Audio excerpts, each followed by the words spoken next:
The Age of Enlightenment was an important historical period during the 17th and 18th centuries. The Enlightenment was a time in which scholars, thinkers, and philosophers tried to use the ideas of science, first put forward during the scientific revolution by people like Copernicus, Galileo, and Isaac Newton, to better develop and improve human society. Around 1700, philosophers started to use reason not only to solve scientific problems, but to solve human problems, like unfair governments, poverty, corruption, torture and abuse, and war. This map shows the major areas of the Enlightenment around the middle of the 1700s. The Enlightenment mostly took place in Western Europe. That's Great Britain, France, the Netherlands, somewhat Germany and Italy. It spread a little to Eastern Europe, Russia, Poland, Austria, and also was very popular in the 13 colonies that would later become the United States of America.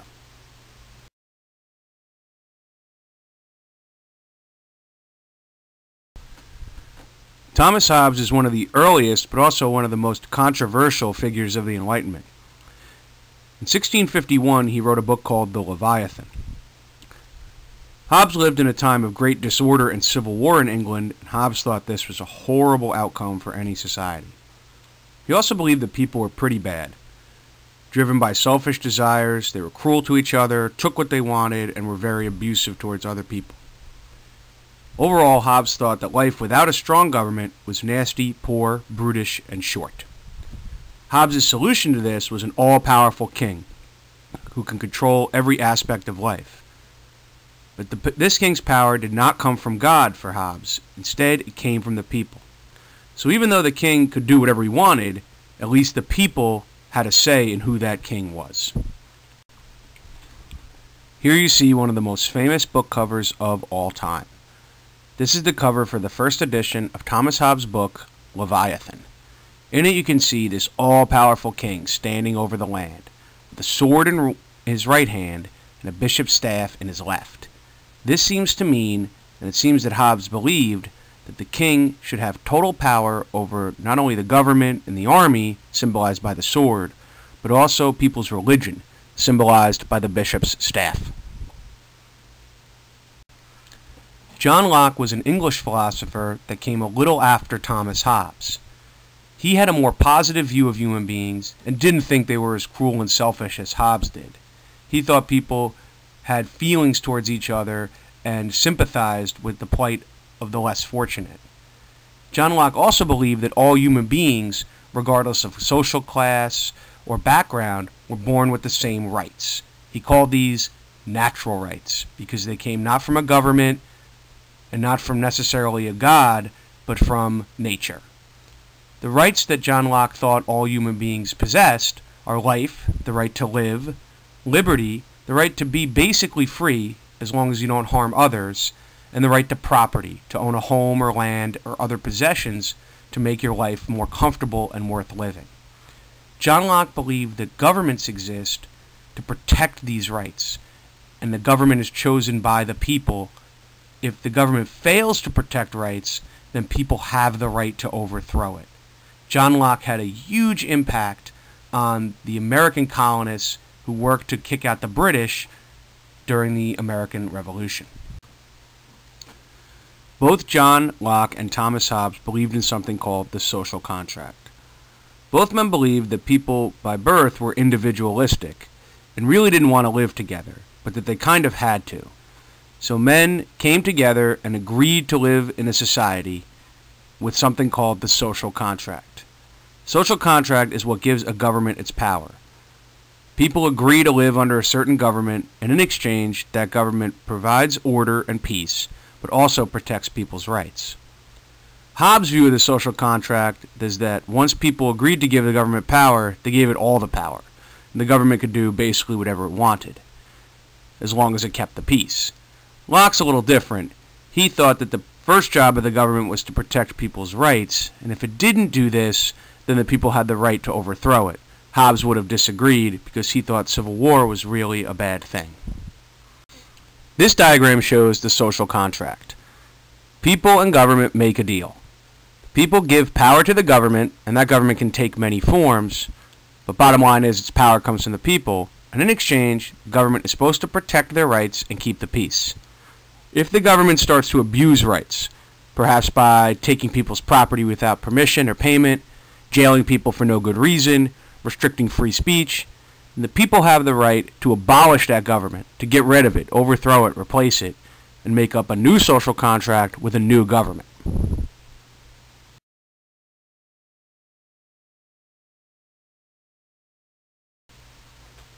The Constitution is considered the social contract of the United States. Here's a picture of the famous preamble of the Constitution, and you see it says, "We the people." The people agree to live together by certain rules, and the Constitution sets up those rules. It also sets up the exact form of the government and lists all the rights that the government is supposed to protect with the Bill of Rights, which is added later. The Constitution is considered a social contract because it spells out what the people are supposed to do and what the government is supposed to do, and the rules we're all supposed to live by in society.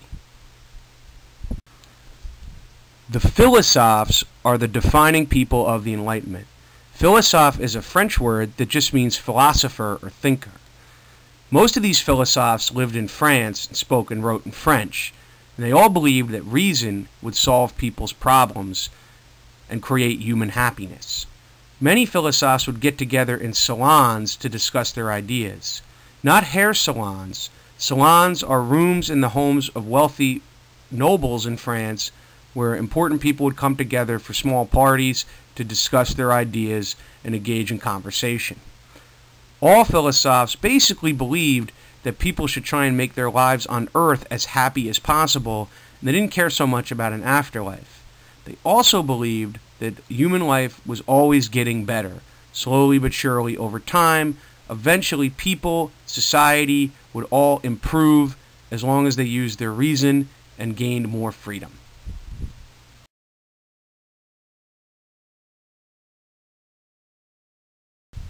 This is a salon. As you can see, no one's getting their hair cut. Instead, they're all sitting around talking. Notice the fine artwork in the background, how well dressed the people are. Salons were usually only attended by people who were pretty famous or well known or wealthy. So your average common person didn't really hang out in a salon. But the salons were really valuable because it allowed philosophers and thinkers to talk to each other and spread their ideas to new people who could then write new books and go to other salons and spread ideas further more quickly. Voltaire is the most famous philosophe. Voltaire is not his real name, it's more of a pen name or nom de plume if we're speaking French. He lived in 18th century France. The number one thing Voltaire disliked was the Catholic Church. He had a Catholic education and thought that the Church stifled people's creativity and freedom. He wrote a lot of books and pamphlets criticizing the Church. Frequently, he got himself in trouble because at the time in France you were not allowed free speech. Many of Voltaire's works were censored or restricted by the government. He became a strong advocate for free speech and famously said, "I do not agree with the words you say, but I will defend to the death your right to say it." Voltaire was one of the pioneers of free speech, which is included in our U.S. Constitution in the Bill of Rights. Another French philosophe that had a big impact on the United States is the Baron de Montesquieu. Baron de Montesquieu wrote a long book called The Spirit of the Laws in 1748. In that book, he argued that only governments that had separation of powers protected people's freedom. He believed that if all the government's power was given to one person or group, they would abuse it, take away people's rights and freedoms. His solution was to split the government into three parts: executive, legislative, and judicial.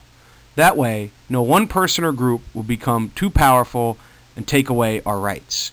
This had a big impact on the American Founding Fathers, who included the idea in the U.S. Constitution.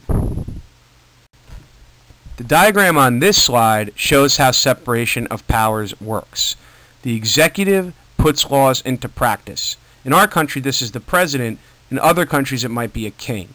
The parliament, or in our country, the Congress, makes the laws and can change laws, but doesn't put them into practice.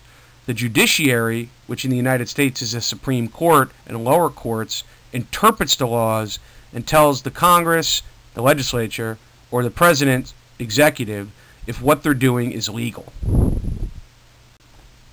The next famous philosopher, Denis Diderot, was a friend of Voltaire and decided to put together all the knowledge of the Enlightenment in one place. He wrote the world's first encyclopedia. He didn't write it all in one shot, but over many years, borrowing the ideas of others, Voltaire and others wrote articles for the encyclopedia. Eventually, it reached 35 volumes and had 72,000 articles. You bought an encyclopedia usually not at a bookstore, but by subscribing. Diderot would tirelessly work on the encyclopedia and expand it, mailing new entries and articles to his subscribers all over Europe. Some kings and queens subscribed, including Catherine the Great, the Tsarina, ruler of Russia. She also corresponded and wrote letters to Diderot praising him for his work.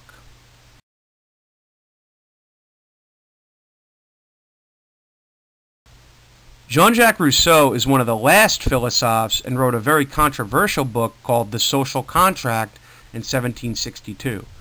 Like Locke and Hobbes, he believed that the power of the government came from the people. But Rousseau liked the idea that the people ruled more than Locke and Hobbes. He felt that human beings were not actually getting better, but getting worse, and that when rich and poor came into conflict, it made our world a worse place.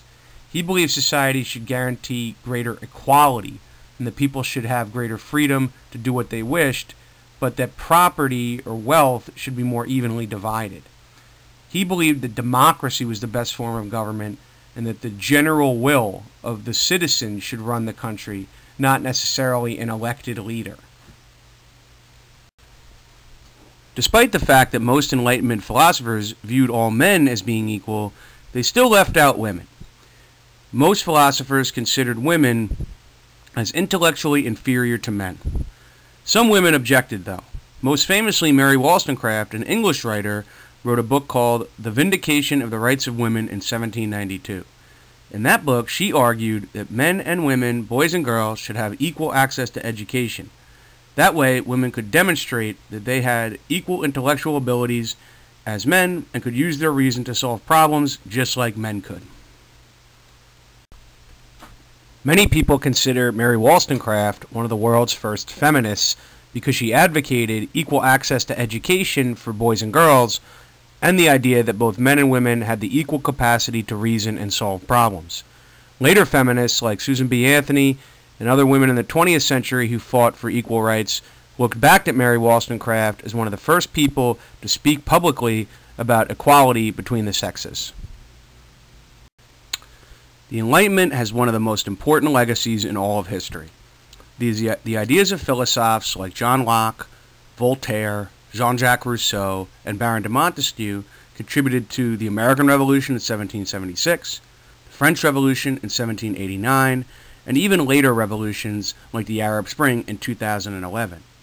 In each of these revolutions, the people involved believed that the government was abusing their rights and needed to be replaced. They also believed that the people alone had the right to do this, and that a government's power always must come from the people. In addition, the Enlightenment gives us the idea that human beings will always seek to improve themselves. Any problem can be solved as long as we use our human reason. Criticism of the Catholic Church and religion in general led to a more secular worldview in which people were less concerned about going to heaven and more concerned about achieving things here on earth. And finally, the idea that everybody is an individual born with equal rights and the capacity to reason means that each person in the world, regardless of background, should have dignity and be entitled to basic human rights.